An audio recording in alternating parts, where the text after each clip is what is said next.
Welcome everybody to another edition of the Hurry Up. I'm your host of Don Juan Sports, Adam. Let's get right to it. March Madness is over with the Kentucky Wildcats finally winning the NCAA tournament. Now, somebody asked me, "Hey, Adam, why don't you follow college basketball?" I tell you why. Because college basketball, unlike college football, you don't get the players staying as long as they normally stay. Don't get me wrong. The atmosphere for these college games is through the roof. Absolutely the best atmospheres you can get is college sports, I believe. 100,000 people in the Nittany Lions Stadium, or 100,000 people down in South Bend, rocking stadium, absolutely nuts. And the band's playing great stuff. Basketball, kids, bands playing, places going nuts. The atmosphere is lightning, But the problem that you have with college basketball, Adam, that I found is that players leave early. And when players leave early, they're going to college because they're required by the NBA to go 1 year college. That allows them to not jump into the NBA so quickly. It also eliminates how should I say this? It eliminates the minor leagues in the sports, meaning you have to go to college. The NBA doesn't have to pay a minor league for you to be brought up. Even though the NBA does have the D League now, I'm sure they're probably going to expand somehow and get kids into the D League as well. But the point is, college basketball is hard to follow because of the one and doneers. When you're one and done, like the Kentucky Wildcats, most of their team is going to go to the NBA or get drafted or graduate. So then you have to rebuild the program. And then when you rebuild in freshmen from across the nation and you get the top guys, they're all thinking about one thing, the NBA dollar. The NBA dollar. How fast can I get to the NBA? And they're only going there for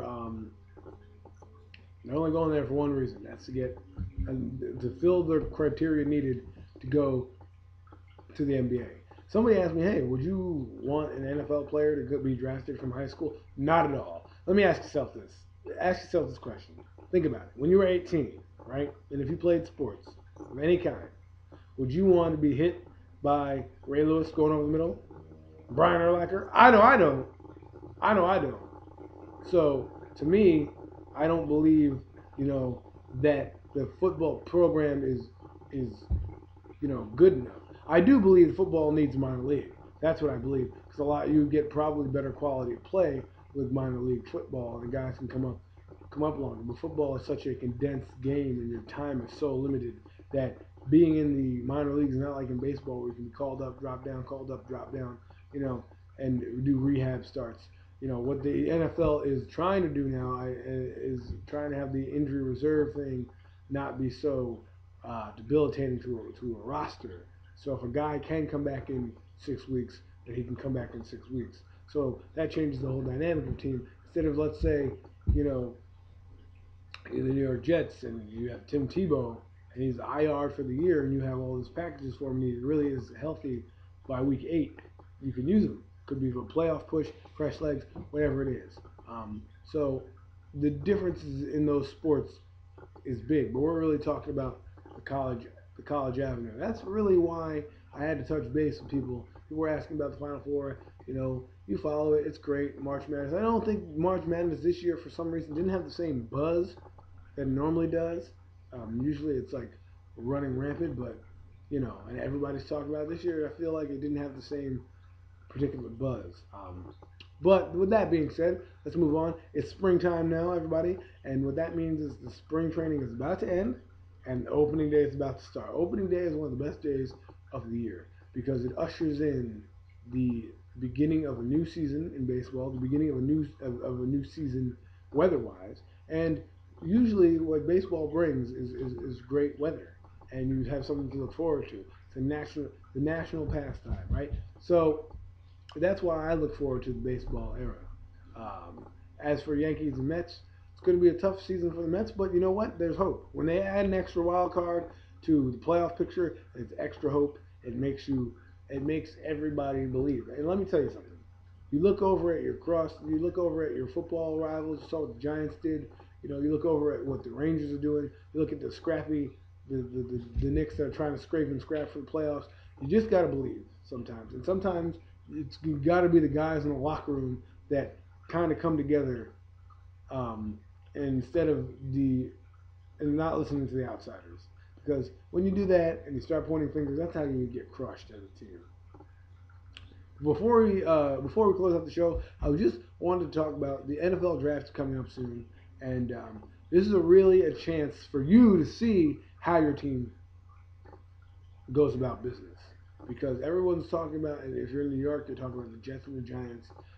What are they going to do on draft day? The Giants have a philosophy of drafting the best player available, not necessarily need. Because if you draft for need, you're not going to get that player, and then you're going to miss out on somebody great. And you got to roll with it. Sometimes you got to roll with it. If you have the Giants drafted Jason Pierre-Paul when they had Justin Tuck, Matthias Kiwanuka, and Osi Umenyiora. Look how that turned out. The Giants drafted, the only need pick the Giants have had in the last couple drafts, in the last 4 drafts, was a safety in 2008. They needed a safety, so they got one in Kenny Phillips. In 2009, they needed a safety. They went out and they fulfilled that with a free agency, and they also needed a receiver because Plaxico Burress, the aftermath, they got that and became Knicks. Look at that. Everyone said the Giants needed Plaxico Burress to win a Super Bowl. They won one with the Key Knicks. And last but not least, last year, the Giants drafted Prince Amukamara when they had a plethora of corners in there. Look what happened. A lot of guys went down. So you never know what you're going to do. And you never know how you fit into a system. But if you draft the best player available, eventually you're going to have talent that is too good to pass up, and eventually talent outweighs talent execution. Once you get those two things on the field, you're unstoppable. That's what the Giants did against the last 2 weeks of the season. They put their talent together, and then it all came together on the field, and they started executing. Execution is key. That's what wins championships. This has been another episode of the Hurry Up. Tune in next time for more analysis. We're going to touch a little bit about opening day, get into some hockey playoffs, and of course, the NBA season is winding down. Where will Darren Williams end up next year? We're talking about all of it next on the Hurry Up.